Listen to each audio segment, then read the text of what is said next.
শাড়ি পরলাম, যে হচ্ছে বাইরে গিয়ে একটা শ্যুট করব। শাড়িটা খুব সুন্দর করে রেডি হয়েছি, এত সুন্দর করে শাড়িটা পরছি। এই শাড়িটা পাবেন আমাদের পপস কালেকশন পেজে। বাট কষ্টের ব্যাপার হচ্ছে বাইরে প্রচুর বৃষ্টি, আমি আর শ্যুট করতে যাইতে পারি নাই।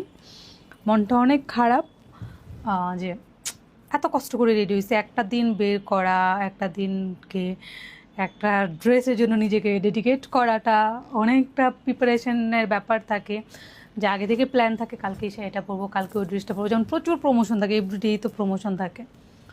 সো ভাবছিলাম যে কালকে কক্স থেকে আসছি অনেক বেশি টায়ার্ড, বিকালবেলা একটু শাড়িটা পরে শ্যুটটা করে ফেলবো।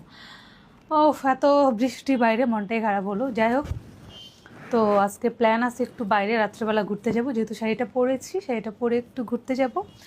আর কোথায় ঘুরতে যাব সেটা দেখতে পারবেন, অ্যান্ড শাড়িটা পেয়ে যাবেন আমাদের পপস কালেকশন পেজের। আজকে আমার সাথে একটা স্পেশাল ওয়ান থাকবে, স্পেশাল পার্সনকে আমি নিয়ে ঘুরতে যাব। কে সেই স্পেশাল পার্সন সেটা জানতে হলে সারাদিন আমার পেজ আইডিতে থাকতে হবে কোন স্পেশাল পার্সনকে নিয়ে আজকে আমি ঘুরতে যাবো, এবং সে আমার লাইফে অনেক স্পেশাল, যাকে নিয়ে আমি